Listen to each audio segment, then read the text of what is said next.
I'd like to share with you today a couple of beautifully well-executed Clovis Paleo Story Stone face and Mammoth effigies that are beautifully flaked and also wonderfully etched. And we'll find that etching on flake stone is indicative of paleo material. As I've discussed in prior videos, our paleo ancestors, including Clovis, would leave their knives and points at the end of their useful life. They would modify them into these wonderful Paleo Story Stone face and Mammoth effigies as offerings. And we see that not only on points and knives, but also on scrapers and many preforms as well. Now, many preforms were made intentionally as Paleo Story Stone face and Mammoth effigies. And the Mount Shasta Andara volcanic glass specimens are among the most beautiful and well-executed Clovis artifacts that I've ever discovered and that I've ever seen, period. The flaking is outrageously beautifully done. The edge work is immaculate. The pressure flaking is great. The outrepasse flaking and the unifacial flaking, everything indicative of Clovis.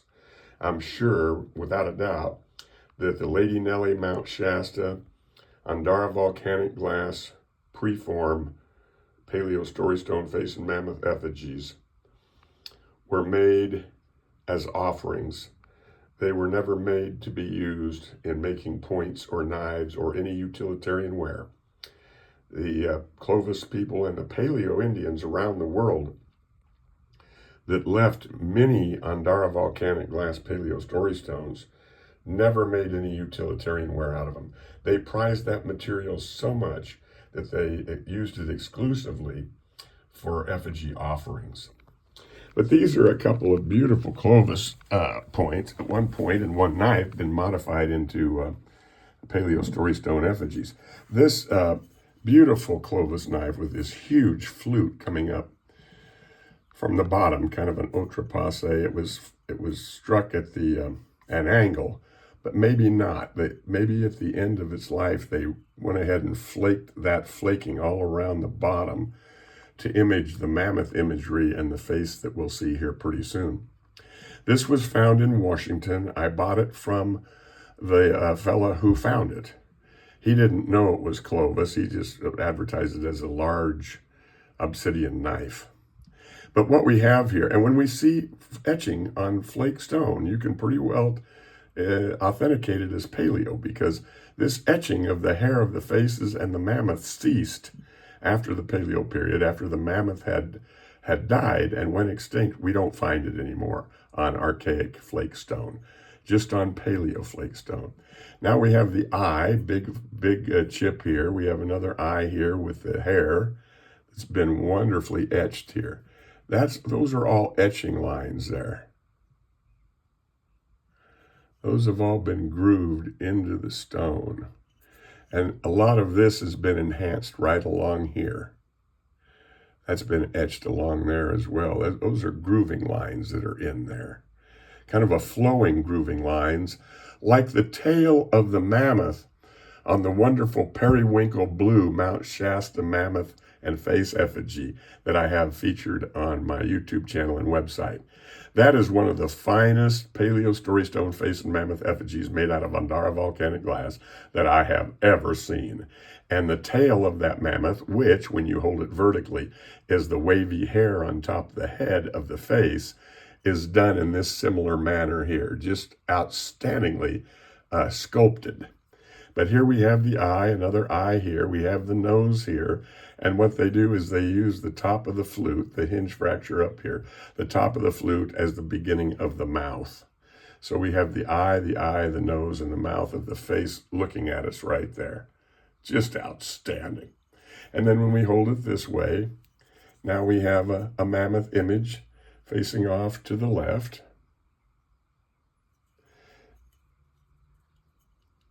And we have another eye and a nose and a mouth that's been flaked in there, of a face looking up from the back of that mammoth, from the rear of the mammoth. And then when we hold it this way, now we have another mammoth image facing off to the right. I know the mammoth images are a bit abstract on the points, but they are there, and they were intended to be there. All this is intentional flaking, etching, and workmanship. There's no modern damage, no modern work, and no modern lines or scratches. These are all patterned etching lines. Now we see a lot of etching for the hair on top of this face. Right there, those grooves are grooved right into the stone. And some of the larger etching lines are actually 2 or 3 etches that make up those one large one. Then we see a lot of the very fine etching that travels up over the flaking scars, flaking ridges. And we have a lot more etching here as well, etching and grooving. This side is nicely done. It's well patinated. And on this side, we have the younger face, this eye flaked out of there intentionally. And then this nose, they indented this for the nose of the younger face now looking off to the left. With this, the nose down here, that little jet down here that jets out. And then we have the older face with the rounded nose facing off to the right.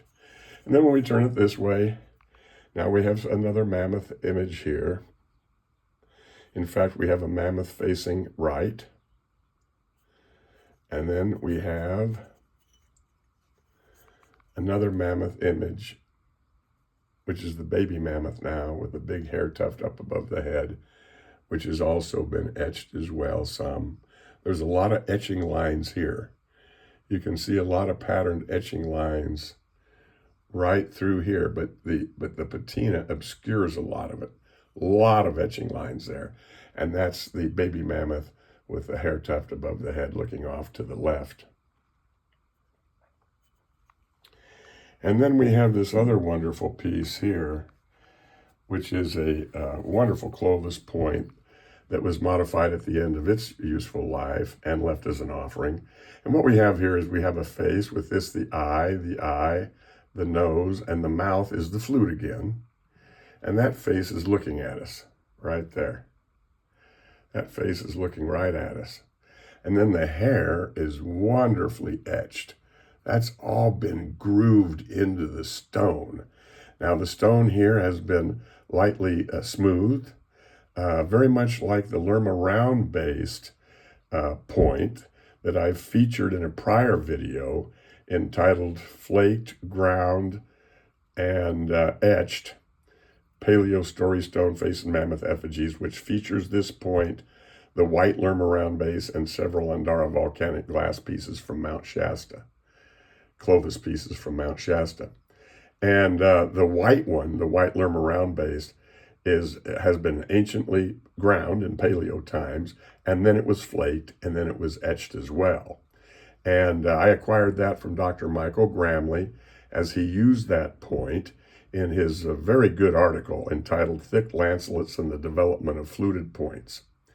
And many of the thick lancelets that I found over the years around the perimeter shoreline of ancient Pleistocene Lake Mannix are very likely Clovis they were preludes to Clovis points. They were probably made, as Dr. Michael Gramley likes to call some of them, El Jobo type points. And I think his article is basically suggesting that these El Jobo thick lancelet type points were the precursor of fluted points, and that fluted points came a little bit later. But in fact, the thick lancelets are likely the first points to ever arrive in the New World in North America. But we have the wonderful etching of that hair. Those are all patterned etching lines right there. You can see them right there very easily. And they're all the way up here. wavy hair patterned like that. Just beautifully etched, by the way. Beautiful face looking at us. And then we have the mammoth now facing off to the right, the mature mammoth with its big draping trunk coming off to the right. And we have the baby mammoth with its little stubby trunk here and massive hair tuft above the head, looking off now to the left. Then when we turn this over, we have another mammoth image here with the baby mammoth here with his little trunk and massive hair tuft above the head. And then we have the more mature mammoth here now facing off to the left with this trunk, massive trunk sweeping down to the left. Now on this side, this flake has been taken out here. There's no reason for that flake to be missing there. That was done intentionally after this point was used to modify it. So they didn't need to modify it too much to make it a Paleo Story Stone effigy.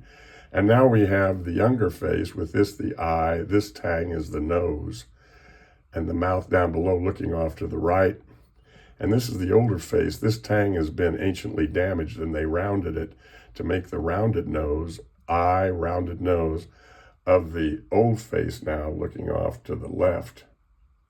And this has been beautifully etched above here as well. All that hair has been wonderfully etched. That's all patterned etching. There's no random scratches at all involved with this beautiful Clovis artistry. And again, many Clovis points, knives, scrapers, utilitarian tools were modified at the end of their useful life expectancy and left as Paleo Story Stone face and mammoth effigies. And many preforms were made intentionally from the very beginning of their production to be left as Paleo Story Stone face and mammoth effigies. And the Andara volcanic glass specimens from Mount Shasta, California, the ones that Lady Nellie dug up on her property, are the finest Clovis preform Paleo Story Stone face and mammoth effigies that I've ever witnessed. And then when we hold it this way as well, when we look at the mammoth with its big trunk off to the left here, there's another face here that's been intentionally flaked too. There's an eye right there and a nose that's the eye right there of a face looking up to the right now. Looking up from the back of the mammoth right there. This is made out of Knife River flint.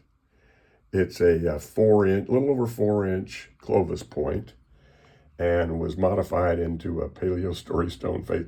There's another Knife River flint piece that's well published that's about 5 inches long. It's a beautifully done piece. And you'll see on that it was also left as a Paleo Story Stone because it has 2 eyes very similar to this. One eye here, one eye over here, and a mouth and a nose, and etched hair above the head.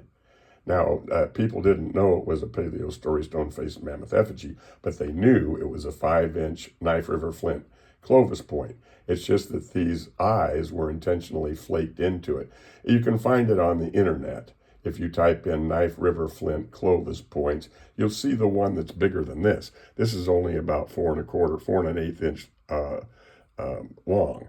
The one on the internet made out of Knife River flint is a beautifully flaked piece, and it's about 5 inches or a little more. And I'd recommend looking at it because you'll see the eyes that have been intentionally flaked into it, and the etching of the hair as well, where they left it as a Paleo Story Stone effigy. Also, I found many hundreds of Clovis preforms over the years around the perimeter of Pleistocene ancient Lake Mannix. Here is a Clovis preform from a presumed Clovis site, Calico Hills, California. I found these, 20 years ago or more. And they're beautiful preforms, Clovis preform. Here we have the trunk of the mature mammoth with its eye right here, facing off to the left. And then we have the baby mammoth with its little appendage trunk right here, facing off to the right. We have a face looking up from the back of the mammoth with this the eye, the nose, and the mouth of the face looking off to the right. We have another face looking off to the left. But I won't get into too much detail on these. Here's another great one here. That's a mature mammoth now facing off to the right. We hold it this way. Now we have another baby mammoth with its little appendage trunk and its eye right there, looking off to the left. We have this, the eye and face looking up from the back of the mammoth there. Eye, nose, and mouth of a face looking up from the back of the mammoth.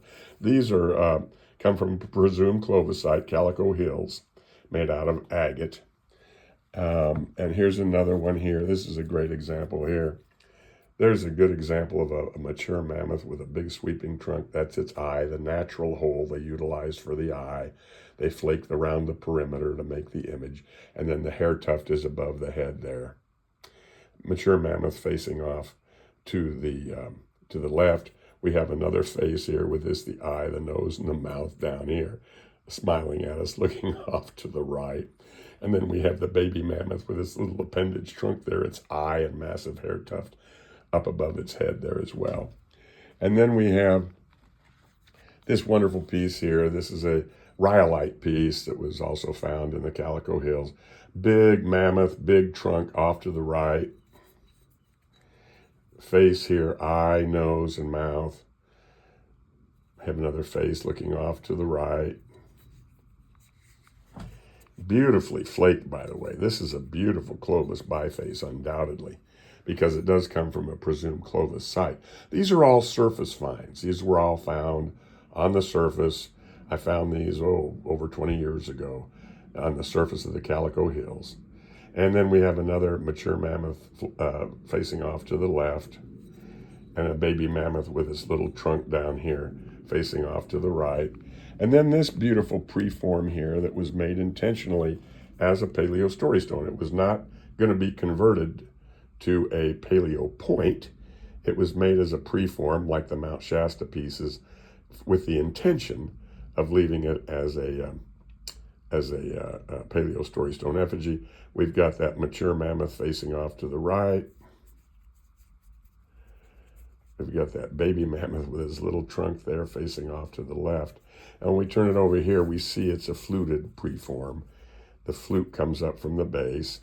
And that's a Colby-style Clovis. Colby-style Clovises have rounded ears, and they have a trianguloid shape.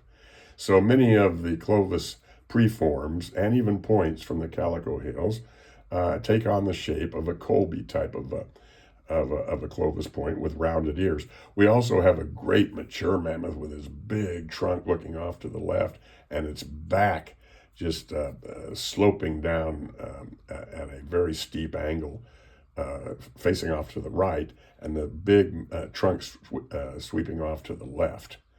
That's another mammoth image right there. And so we have another mammoth now facing right, and another mammoth here of the mature mammoth now facing off to the left. But that's a beautiful Clovis preform that was made intentionally, like the Mount Shasta pieces, to be left as a Paleo Story Stone face and mammoth effigy offering made out of Clovis points and knives and preforms.